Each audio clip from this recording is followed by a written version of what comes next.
इस विकसित भारत के निर्माण का जो उन्होंने एक लक्ष्य रखा है और उन्होंने जो कहा भी है, उन्होंने कहा वोकल फॉर लोकल का आह्वान आदरणीय प्रधानमंत्री जी ने किया है, जो आज पूरे देश का ये मंत्र बन चुका है। आदरणीय प्रधानमंत्री जी के इस आत्मनिर्भर भारत संकल्प अभियान से विकसित राष्ट्र का रास्ता ये यहीं से निकलता है और उनके इसी विजन को लेकर के आज आप सब पत्रकार एवं छात्र मित्रों से आज वार्ता हो रही है। विकसित भारत के लक्ष्य को प्राप्त करने का जो मार्ग है आत्मनिर्भरता से होकर ही वो गुजरता है, जिसकी मैंने चर्चा की है। यही हम सब भारतीयों के स्वाभिमान, सामर्थ्य और संकल्प का भी ये प्रतीक है।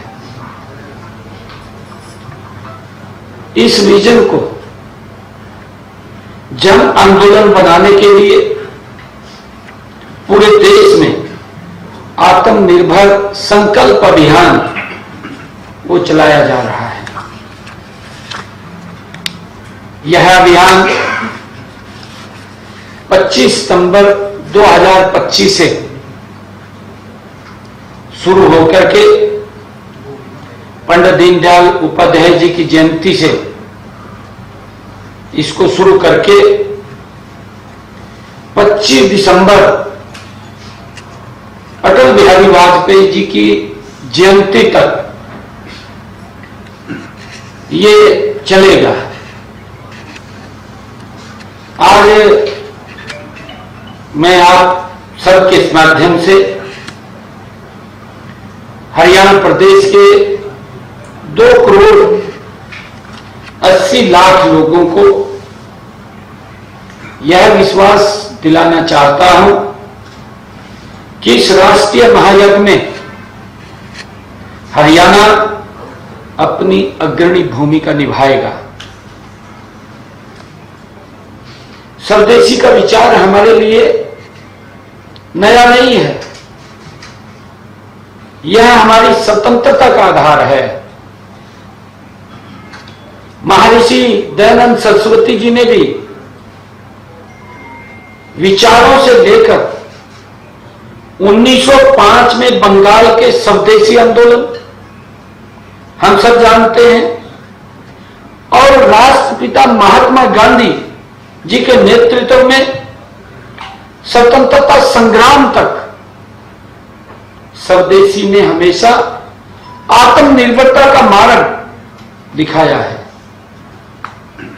पंडित दीनदयाल उपाध्याय जी का एकात्म मानववाद, एकात्म मानव दर्शन हमें यही सिखाता है कि आर्थिक व्यवस्था स्वदेशी पर आधारित होनी चाहिए। पंडित दीनदयाल उपाध्याय जी के एकात्म मानव दर्शन से यही प्रेरणा मिलती है, तभी वह हमारी स्वतंत्रता की रक्षा कर सकती है और न्याय की गारंटी भी दे सकती है।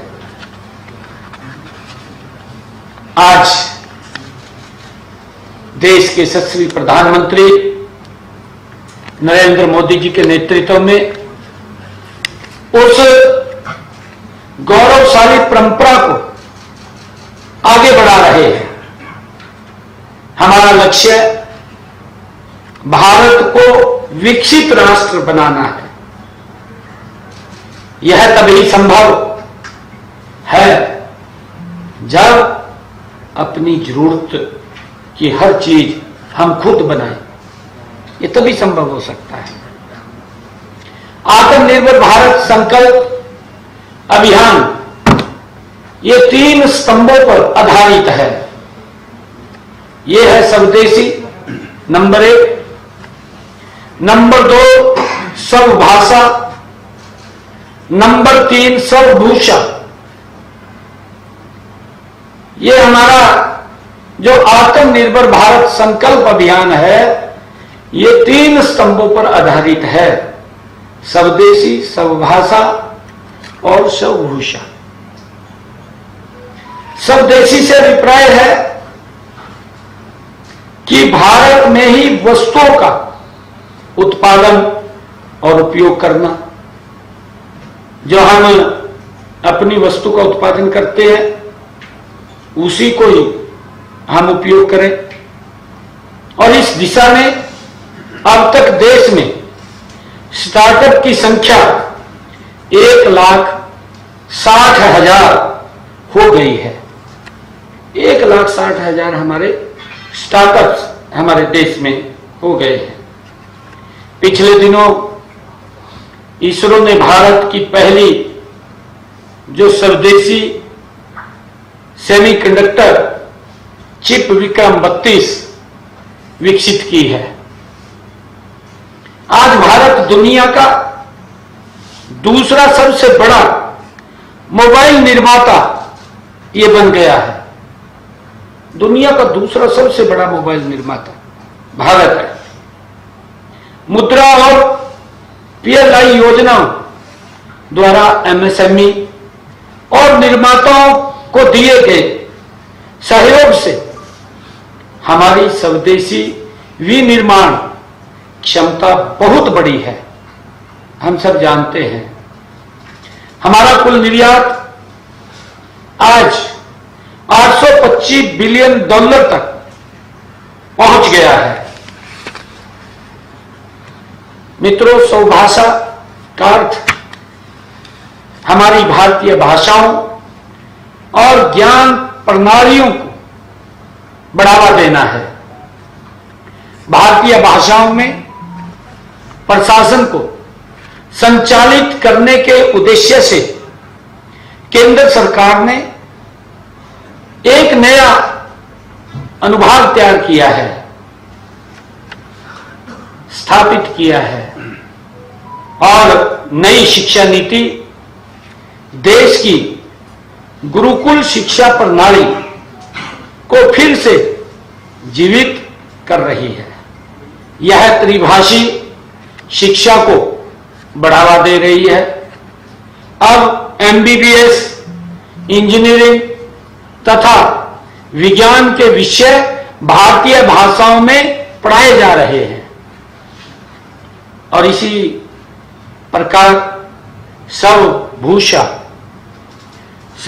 का जो अभिप्राय है, हमारी अपनी विरासत, स्वभूषा हमारी स्वयं की विरासत, डिजाइन और सौंदर्य शास्त्र को अपनाने से है। इस दिशा में आजाद भारत में पहली बार खादी और ग्राम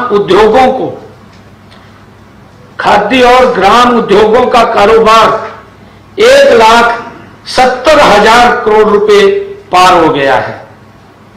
हम सब देखते हैं, आदरणीय प्रधानमंत्री जी ने भी आह्वान किया है कि खादी को हम अपनाएं और उसको लेकर के जो खादी उद्योगों का कारोबार है 1,70,000 करोड़ रुपए को यह पार कर चुका है।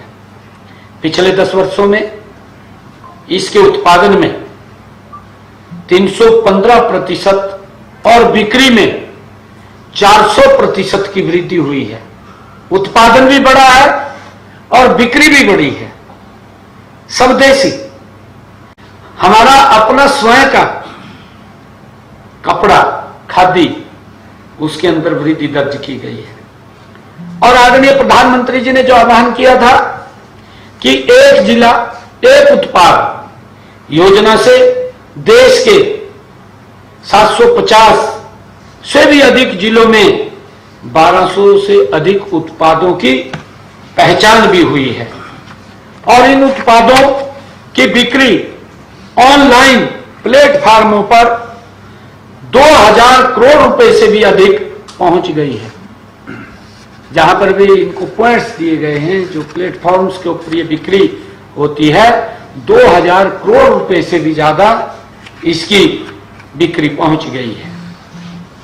इन 3 स्तंभों को मजबूत करके ही हम गुलामी की मानसिकता के हर निशान को मिटा सकते हैं और अपनी विरासत पर हम गर्व कर सकते हैं।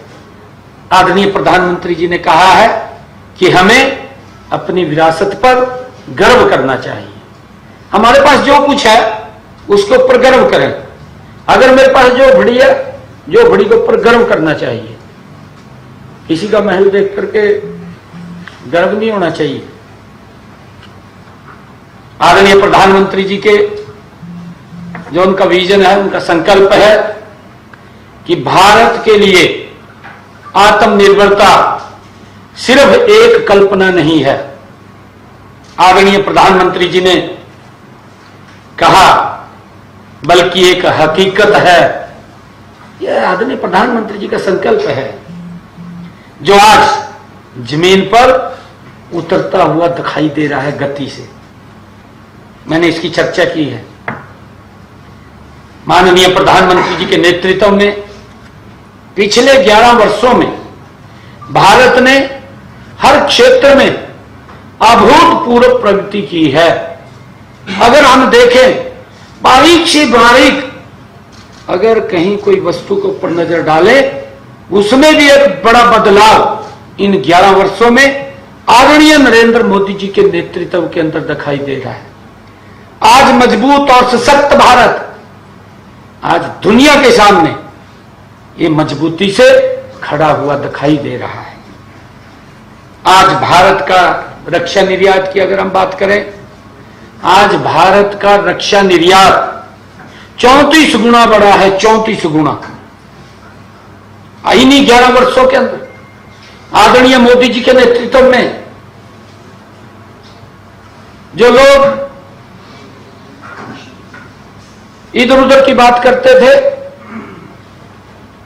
आजादी के लंबे वर्षों तक, अगर हम 2013-14 की बात करें, आजादी से लेकर के 1947 से 2013-14 लगभग ये 70 वर्ष की यात्रा आजाद भारत की। इसमें 70-72 वर्षों के अंदर 686 करोड़ रुपए का रक्षा निर्यात और 2024-25 ये 2013-14 से यात्रा शुरू होती है मोदी जी के नेतृत्व में मजबूत भारत की। 2024-25 और ये भारत का रक्षा निर्यात 23,622 करोड़ रुपए ये पहुंच गया। 23,622 करोड़ रुपया। कितना देश बदला है, कितना मजबूत सशक्त भारत हुआ है। और ये रक्षा निर्यात तो हमारा इतना बड़ा है, इसके साथ साथ आकाश और नाग जैसी मिसाइलें हमारी स्वदेशी ताकत का प्रमाण है। वो दुनिया ने देखी। आकाश और नाग जैसी मिसाइलें ये भारत की पहचान भी है, ताकत भी है। आज भारत में 98 करोड़ रुपए, हमारे 98 करोड़ इंटरनेट उपयोग करता है। 98 करोड़ इंटरनेट उपयोग करता है। अगर हम 2014 में बात करें तो ये केवल 25 करोड़ थे। 25 करोड़ लोग। 2014 से पहले टेलीफोन लेना भी बड़ी दिक्कत होती थी। मालूम है आप सबको, जब अटल बिहारी वाजपेयी जी प्रधानमंत्री बने उस टाइम तो सांसदों को कूपन मिलते थे, उसके ऊपर बड़ी बड़ी सिफारिश चलती थी। सांसदों को कूपन दिए जाते थे भी भाई ये कि ये आप ऑर्गेनाइज कर लेना, टेलीफोन लग जाएगा। मोदी का बदलता भारत, आज आपके मोबाइल में, आपके हाथ के अंदर आज पूरा विश्व जुड़ा हुआ है, हर चीज आपके पास अपडेटेड है। ये मजबूत और सशक्त भारत है। हमारा यूपीआई आज दुनिया में अपनी पहचान बना चुका है। हमारे यही के लोग जिनकी इच्छा शक्ति नहीं थी, मजाक करते थे खड़े होकर के लोकसभा में, कहा प्रधानमंत्री मोदी कहा ये यूपीआई की बात करता है, कैसे इसको करेगा, गरीब आदमी कहां से 50 पैसे लेके आएगा, कहां से 1-1 रुपया लेके आएगा, इस प्रकार का मजाक करते थे। परंतु आज ये दुनिया की पहचान बना है यूपीआई। आज दुनिया इसकी प्रशंसा करती है। बड़े बड़े जो अपने आप को शक्तिशाली राष्ट्र बोलते थे, वो भी प्रशंसा कर रहे हैं यूपीआई की। ये मोदी जी के काम की प्रशंसा है, सशक्त भारत की प्रशंसा है, मजबूत भारत की प्रशंसा है, जो पहचान आदरणीय मोदी जी ने दिलवाई है। हम ये भी देखते हैं जून 2025 में ही इस यूपीआई से जो लोग बोलते थे कि 50 पैसे का कहां से हिसाब रखेंगे, 1 रुपए का कहां से रखेंगे, मैं उन लोगों को भी ये बताना चाहता हूं कि ये जून 2025 में 24.03 लाख करोड़ रुपए का लेन देन इस यूपीआई से हुआ है। 24.03 लाख करोड़ रुपए का, ये कोई छोटा नहीं है, ये बदलता भारत है। एक बड़ी पहचान दुनिया में इसने खड़ी की है। हम दुनिया की 20% जेनरिक दवाएं और 60% वैक्सीन की आपूर्ति करते हैं दुनिया। हम आज भारत दुनिया को 20% जेनरिक दवाएं और 60% वैक्सीन, ये दुनिया को हम इसकी आपूर्ति करते हैं।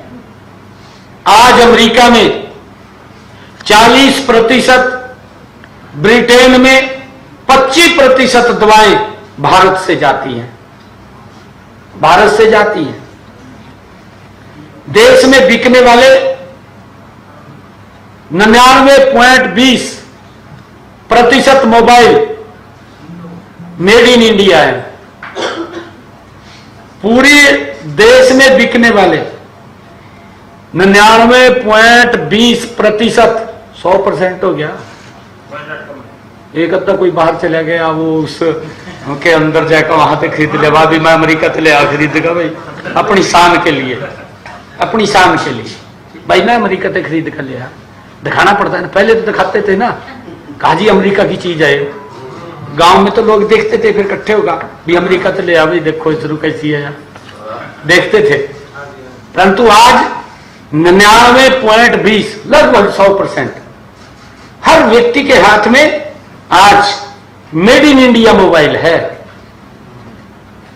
वर्ष 2014 में देश में मोबाइल बनाने वाले केवल 2 यूनिट थे, केवल 2 यूनिट 2014 में।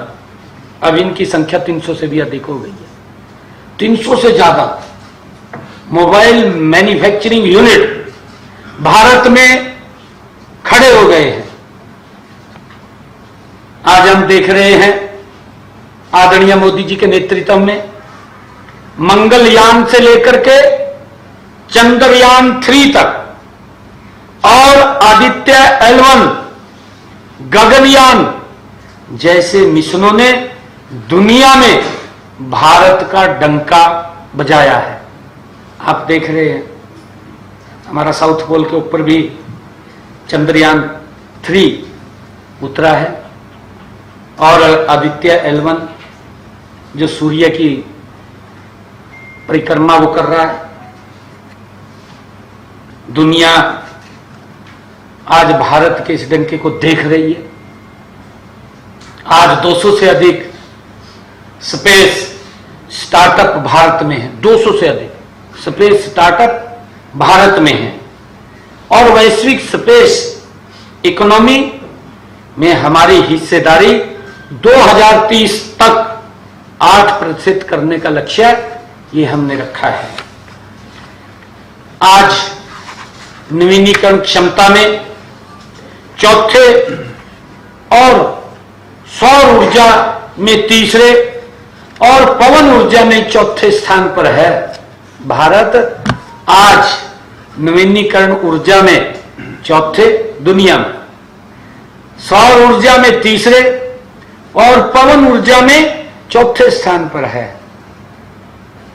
हमारी सौर क्षमता 39 गुना बढ़ी है, 39 गुना इन्हीं 11 वर्षों में। यह आत्मनिर्भर भारत है, यह सशक्त भारत है। ये लोग बोलते रहते हैं का कुछ नहीं हो यार, संविधान की किताब उठाकर लग जाए घूमना। भाई देश के अंदर क्या हो रहा है, किस गति से बढ़ रहा है, देश की जड़ें सशक्त और मजबूत नरेंद्र मोदी जी कर रहे हैं, आप उसकी तरफ ध्यान कीजिए ना। आज भारत की जड़ें मजबूत है, नरेंद्र मोदी के नेतृत्व में मजबूत भारत ये खड़ा हुआ है। और लगभग अगर हम 70-72 साल की बात करें, कांग्रेस के समय में भारत की जड़ें खोखली थी, मजबूत नहीं थी। हमें समझने की जरूरत है। मोदी के नेतृत्व में भारत की जड़ें मजबूत हुई है। दुनिया के अंदर स्पोर्ट्स ऑफ ब्राइट चमकता हुआ सितारे के रूप में यह भारत है, हम सब जानते हैं।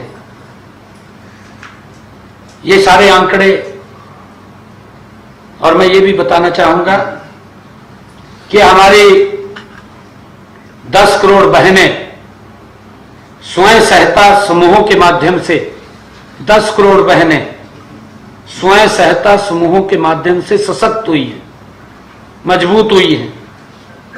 मुद्रा ऋण लेने में, मुद्रा ऋण लेने वालों की जो हमने मुद्रा बैंक योजना चलाई, मुद्रा ऋण लेने वालों में 68% और स्टैंड अप इंडिया लाभार्थियों में 83% हमारी बहन बेटियां हैं। मुद्रा बैंक लेने में तो 68% और स्टैंड अप इंडिया जो हमारे लाभार्थी हैं उसमें 83% हमारी बहन बेटियां हैं। ये आंकड़े साबित करते हैं कि आत्मनिर्भर भारत का संकल्प एक सफल मंत्र है जो आदरणीय नरेंद्र मोदी जी ने भारत को दिया है। यह हमें समझने की जरूरत है। सच्ची आत्मनिर्भरता केवल आर्थिक नहीं होती है, यह मानसिक और सांस्कृतिक भी होती है, हम सब जानते हैं। माननीय प्रधानमंत्री नरेंद्र मोदी जी ने, उनके नेतृत्व में आज देश गुलामी की मानसिकता के हर प्रतीक को मिटा रहा है, हर प्रतीक को मिटा रहा है। हम देख रहे हैं इन्हीं पिछले दिनों में, पिछले समय में दिल्ली राजधानी में अगर हम देखें, लंबे समय से राजपथ नाम रखा हुआ था, अंग्रेजों ने रख दिया, उसी का ढोल पीट रहे थे राजपथ। परंतु अगर विचार किसी ने किया कि राजपथ नहीं है, ये कर्तव्य पथ है, हमारा कर्तव्य है कि हम क्या कर रहे हैं क्या नहीं कर रहे, उसका नाम चेंज किया गया। उस गुलामी की चिन्ह को मुटाया गया, उसका नाम राजपथ से बदल करके कर्तव्य पथ रखा गया। इंडिया गेट के ऊपर जॉर्ज पंचम की मूर्ति लगी हुई थी, हम सब देख रहे थे इतने लंबे समय से। उसकी जगह नेताजी सुभाष चंद्र बोस की प्रतिमा को वहां लगाया गया, स्थापित की गई। यही बदलते भारत की तस्वीर है, यही तो बदलता भारत है।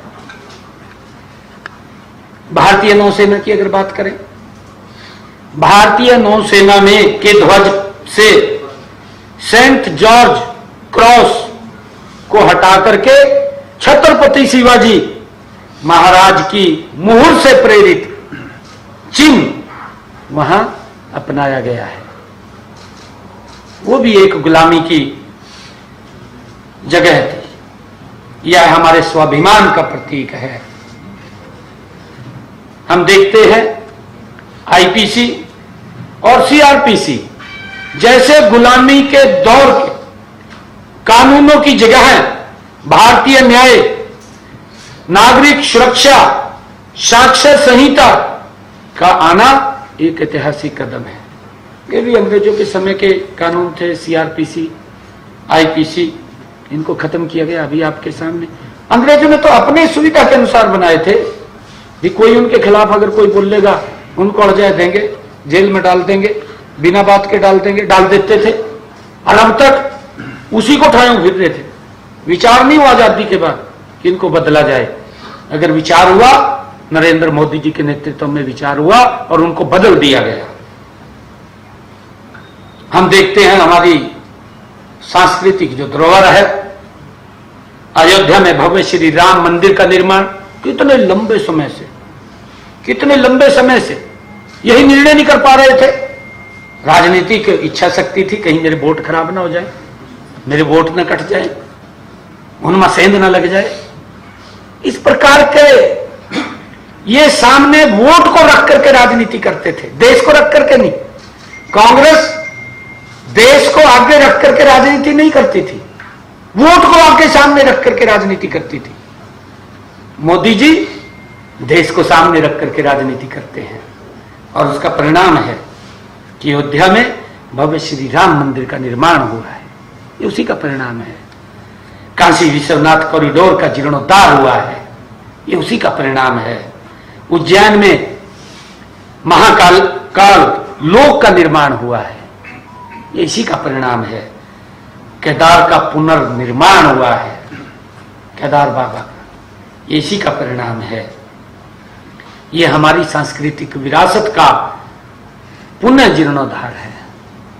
आदरणीय मोदी जी के नेतृत्व में जागरण है, पुनर्जागरण है ये हमारी संस्कृति का।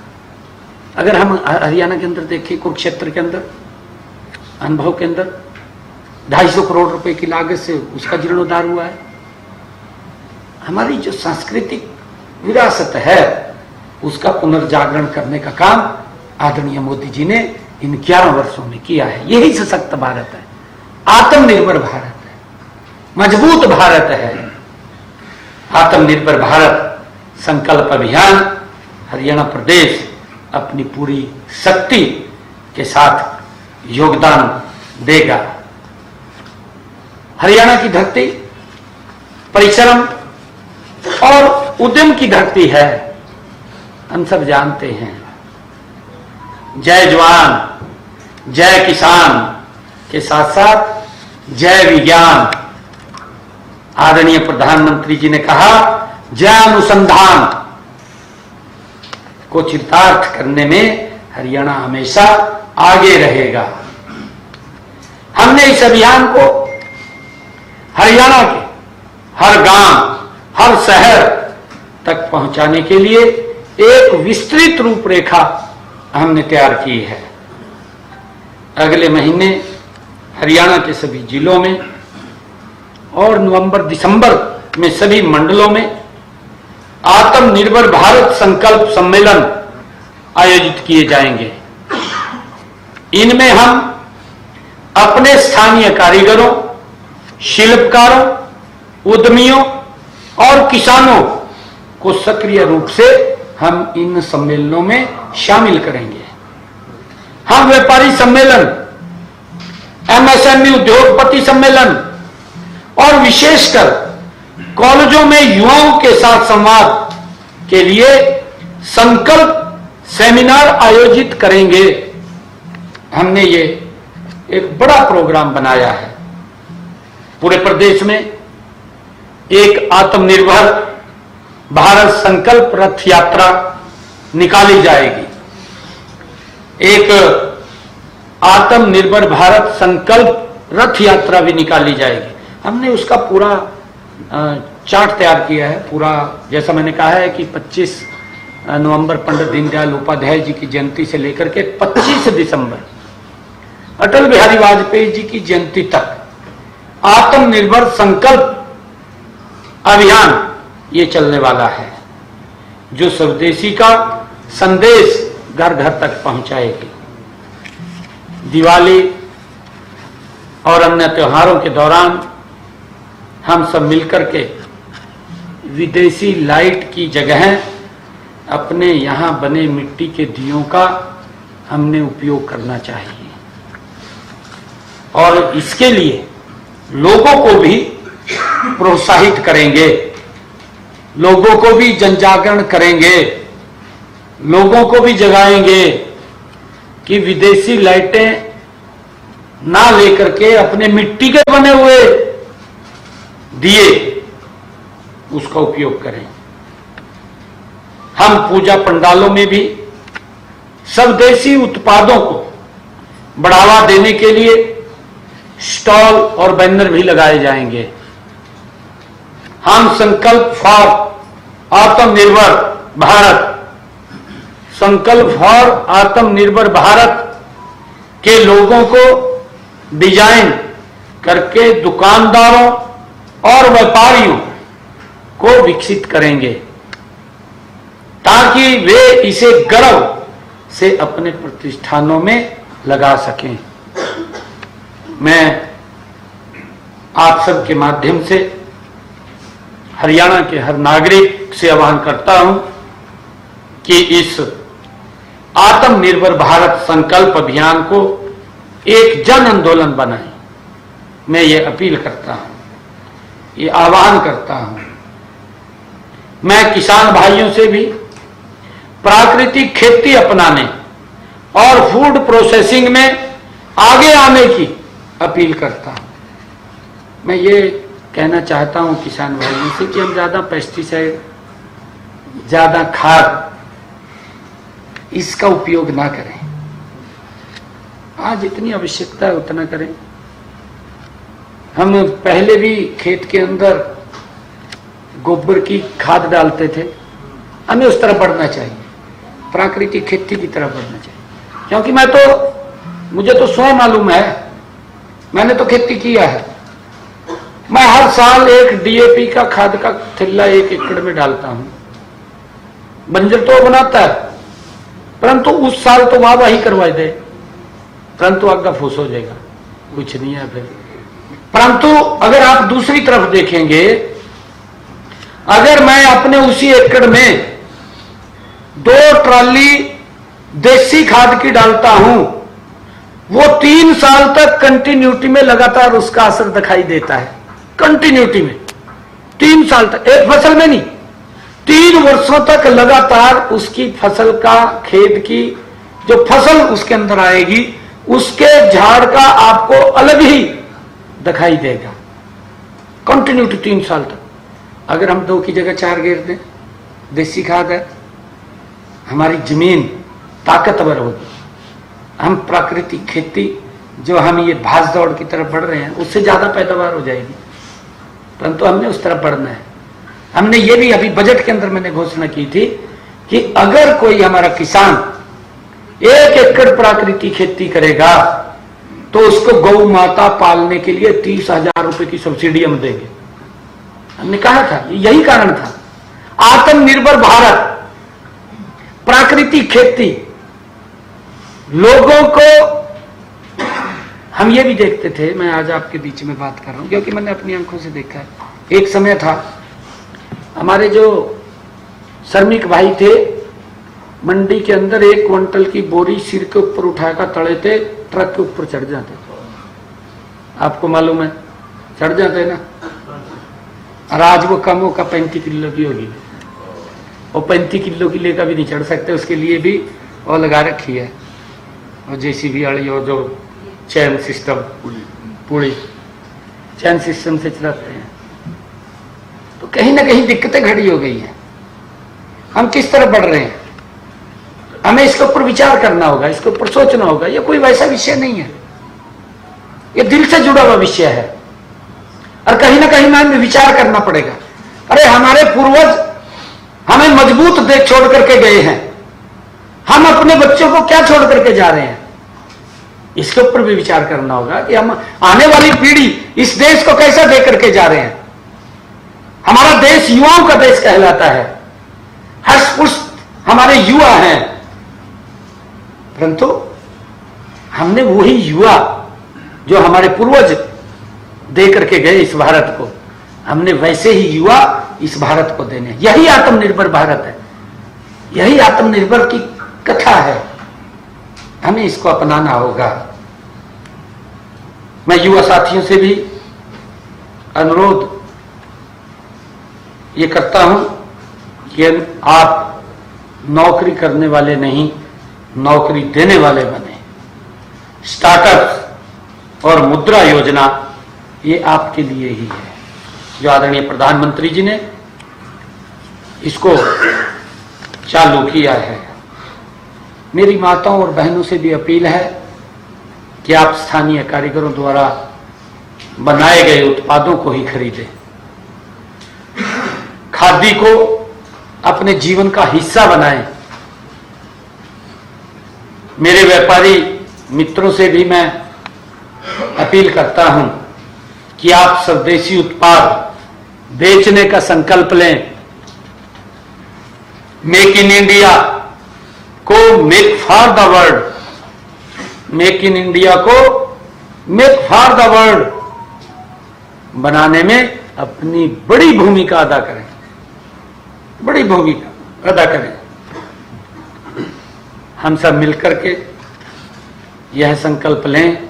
मैं आज आप सब जागरूक पत्रकार और छायाकार मित्रों के माध्यम से प्रदेश के लोगों से आह्वान करता हूं कि आइए हम सब मिलकर के यह संकल्प लें कि हम अपने व्यक्तिगत, पारिवारिक, सामाजिक और व्यावसायिक जीवन में स्वदेशी को ही अपनाएंगे। ये संकल्प लें।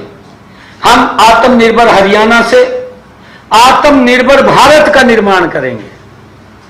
आत्मनिर्भर हरियाणा से आत्मनिर्भर भारत का निर्माण करेंगे। धन्यवाद।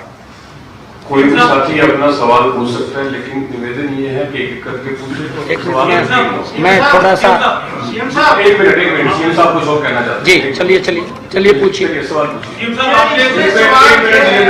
क्योंकि अगर आपने भी नोट करा हुआ, स्वदेशी और विदेशी में कॉस्ट का बड़ा फैक्टर है, कीमत का बड़ा फैक्टर है। जैसे जो चाइनीज, आप दिवाली का मौका लड़ियों की बात कर रहे हैं, वो हमारी देशी जो है उससे 5-7 टाइम नीचे होती है, सस्ती होती है।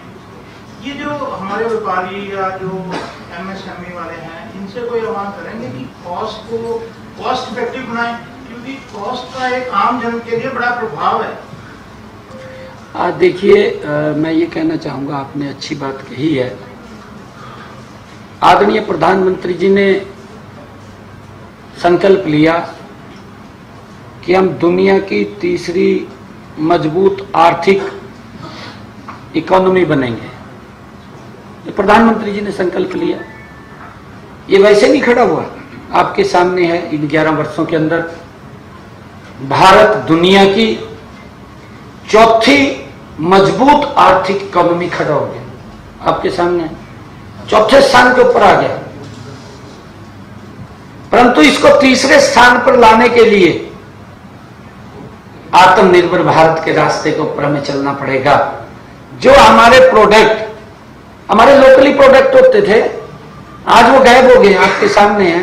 हमारा ठठेरा भी था, हमारा नाई बाल काटने के लिए आता था, घर में आता था।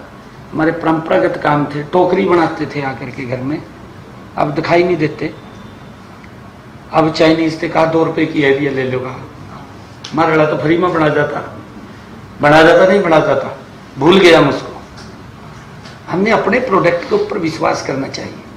और वो चाइनीज तो जो आती है वहां से 2 रुपए वाली हो तो हाथों पकड़ दे टूट जाएगी। मारे वाले टोकरे में तो जो बनाता था वो, अगर 50 किलो लड्डू भी दबते थे ना, इल्ला नहीं था, बड़ा सा भी मढ़ा भी नहीं रहा था, आपको मालूम है, ये इतना मजबूत बनता था। मजबूत भारत, सशक्त भारत, हमें उस तरफ बढ़ना चाहिए। सीएम साहब, आपने जिस तरीके से आपने बात रखी कि हमें आत्मनिर्भर भारत, प्रधानमंत्री जी भी लगातार याद रहेगा, दिवाली का टाइम है, टॉयज की बात करते हैं, हम खिलौनों की बात करते हैं, या फिर हम लड़ियों की बात करते हैं, ये सभी चीजें चाइना से अगर आती है, चाइना क्योंकि इसमें एक सबसे बड़ा चैलेंज भारत के सामने है। तो हम विकल्प की बात कर रहे हैं, आपने ठीक कहा, घी के दीप जलाए जाते हैं जब श्री राम आए थे, लेकिन लड़ियों से सजावट भी जो है दिवाली के समय पर देखने को नहीं। देखिए, तो आपने विकल्प की बात कही, ये अच्छी बात है, लेकिन विकल्प के साथ साथ सेम जो संकल्प है कम कॉस्ट में, वो किस तरीके से? नहीं, देखिए, हमारे जब यहाँ लोग उत्पादन करेंगे उसका, और जब यहाँ उत्पादन होगा, ऐसा नहीं कि हमारे यहाँ उत्पादन नहीं हो रहा, लड़ियों का उत्पादन हो रहा है हमारे यहाँ। देखिए, वो धीरे धीरे करके जब ज्यादा संख्या में होगा तो उसके अंदर आ जाएंगे, रेट वेरिएशन आ जाएगा। अभी अगर आप लोग देखेंगे, जीएसटी तब लगा, और आज जीएसटी के अंदर कितनी बड़ी राहत आम व्यक्ति को मिली है। धीरे धीरे करके ये सशक्त भारत, मजबूत भारत अगर कोई बना रहा है, ये नरेंद्र मोदी बना रहा है, ये किसी और के बस की बात नहीं थी। यहाँ से तो चाइना के बाजार को भी रोकने की जरूरत है ना? नहीं, वो अपने आप देखिए, एक मिनट, हम किसी की मार्केट को कैसे रोकें? हम अपना उत्पादन का उपयोग स्वयं करें। हमने कहा है ना कि मेरे भारत में बनी हुई वस्तु का मैं उपयोग करूंगा, तो हो जाएगा, उसमें तो कोई दिक्कत नहीं। हमें यही संकल्प लेने की आवश्यकता है, इसी को जागरूक करने की आवश्यकता है। ये जन जागरण चलेगा, आप इसके अंदर स्टोरीज बनाइए। मैं आपसे आग्रह करूंगा कि आप भारत की बनी वस्तुएं ही उपयोग करें, इसको ऊपर आप स्टोरी लिखिए, स्टोरी चलाइए, ये मैं आग्रह करूंगा आपसे। मुख्यमंत्री जी, स्वदेशी की बात कही जा रही, बहुत अच्छी है, हमें अपने जो लोकल कारीगर है उनको प्रोत्साहित करना चाहिए। इसके लिए सरकार उनको क्या फंड मुहैया कराएगी कि वो छोटे छोटे? हाँ, अभी आपने अच्छी बात कही है।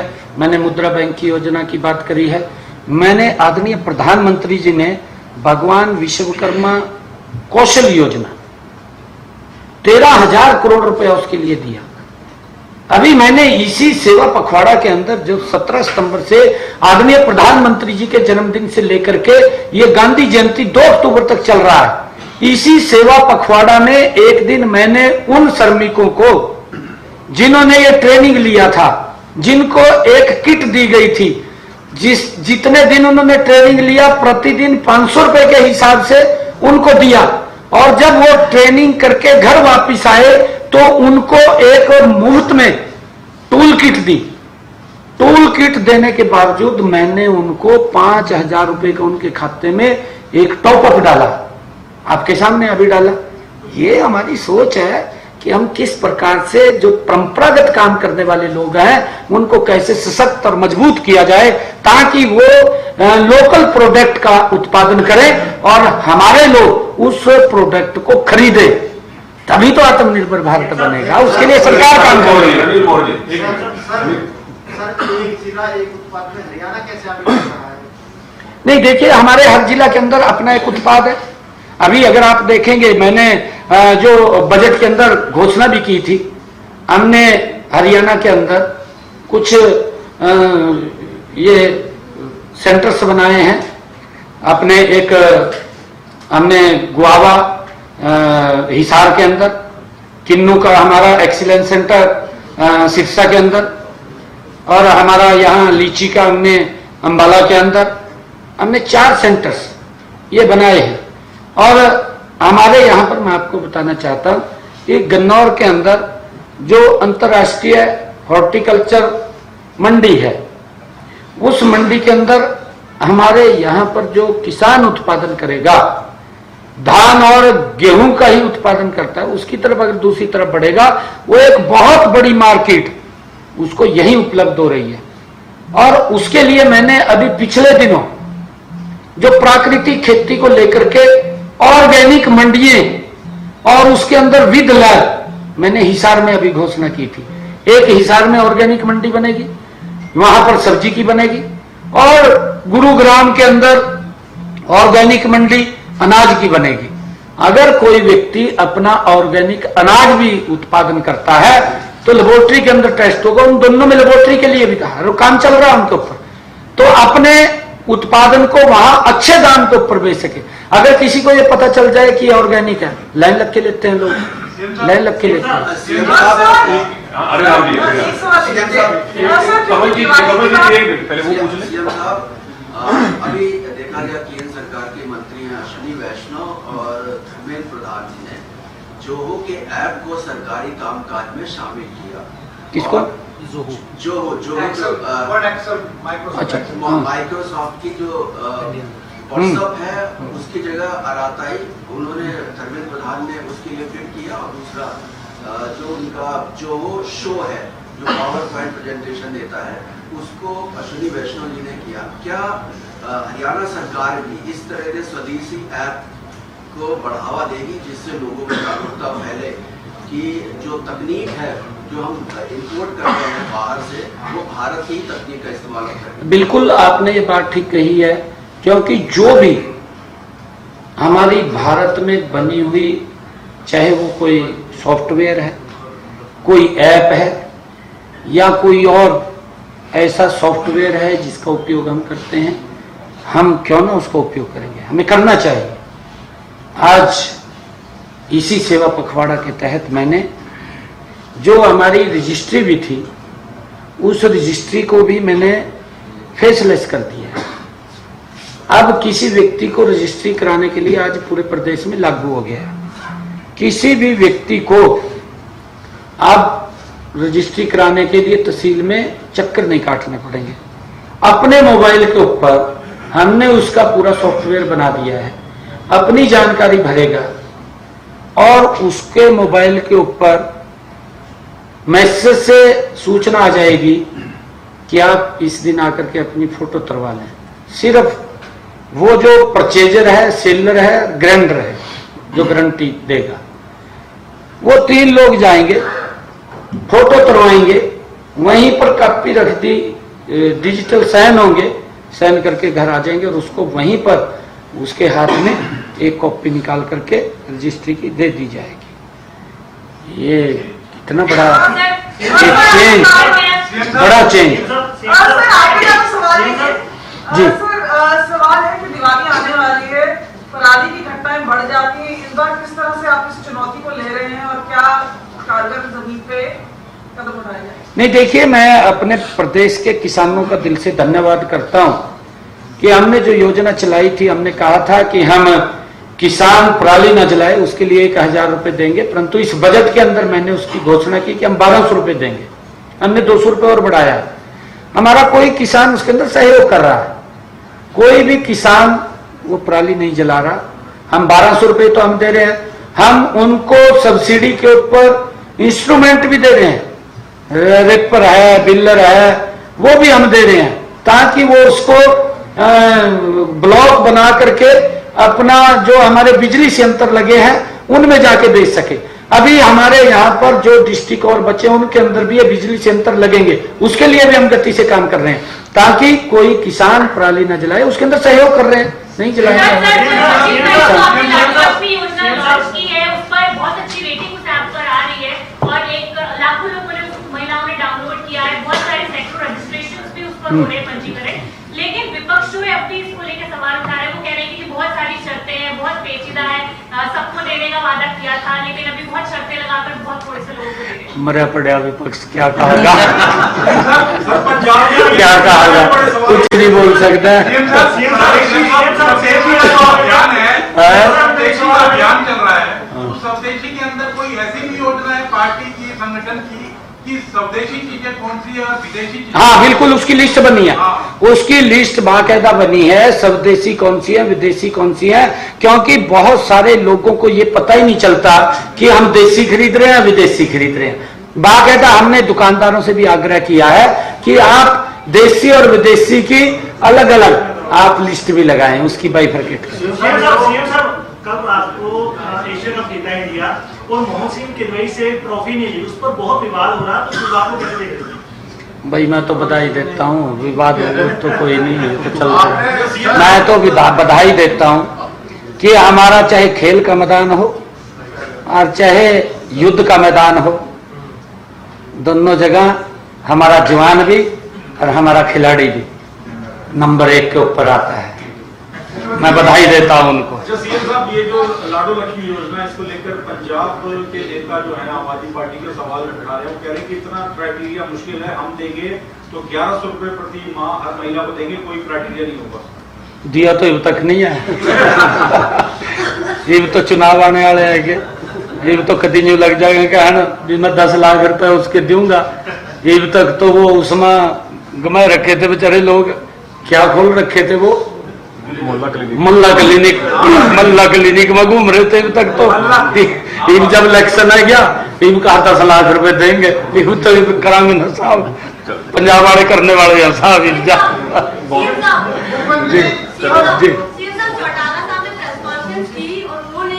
बीजेपी और कांग्रेस दोनों से बीजेपी को कहा कि जो देवीराज जी का जो जयंती था उसमें इतनी भीड़ थी कि लगा कि बीजेपी खुश नहीं है, बीजेपी से लोग खुश नहीं है, और कांग्रेस को कहा कि भूपेंद्र हुड्डा और बेटे दोनों मिलकर षड्यंत्र थे इसलिए वो हार गए। क्या कहना चाहेंगे?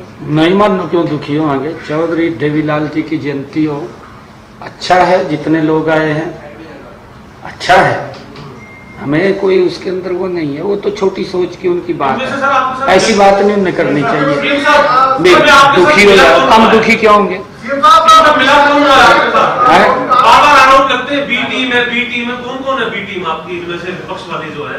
कौन सी? आप भी बता दीजिए। कांग्रेस बी टीम है, आईएनडी है, जेजेपी है, बी टीम है कि हुड्डा ने बीजेपी की सरकार बना। आपकी बी टीम कौन सी है जी? दरअसल लड़ाई तो विपक्ष की है कि कौन नेता बना, विपक्ष ही खाली हो गया, रहा नहीं, आगा भी नहीं दिखाई दे रहा। आगा का रास्ता दिखा भी, थोड़ा बहुत प्रयास कर रहे शायद कहीं ना कहीं कुछ नजर आ जा, परंतु आगा भी तो रास्ता नहीं दिखाई दे रहा ना। ये क्या करे? आरोप लगाने हैं, कभी किसी पर लगा दो, कभी किसी पर लगा दो। आरोप लगाने में तो कोई दिक्कत नहीं है। हिफ्जा आपके सामने, हमने अभी जिक्र किया था बीच में कि संविधान की बुक ठेका घूम ली, क्या जोड़ लग रहा? थाने कौन रोक रहा? उसने न्यू भी कह सका, उन्हें कहा मोदी अगर तीसरी बार बन गया, कहा संविधान खत्म हो जाएगा। वो उसकी आड़ के अंदर देश के लोग अब समझे हैं भी संविधान खत्म नहीं हो रहा था, कांग्रेस खत्म हो रही थी। उसको बचाने के लिए संविधान का सहारा लेना पड़ा कांग्रेस को, संविधान की बुक उठानी पड़ी भी कांग्रेस को बचाओ किसी तरह, नहीं तो कांग्रेस खत्म होगी।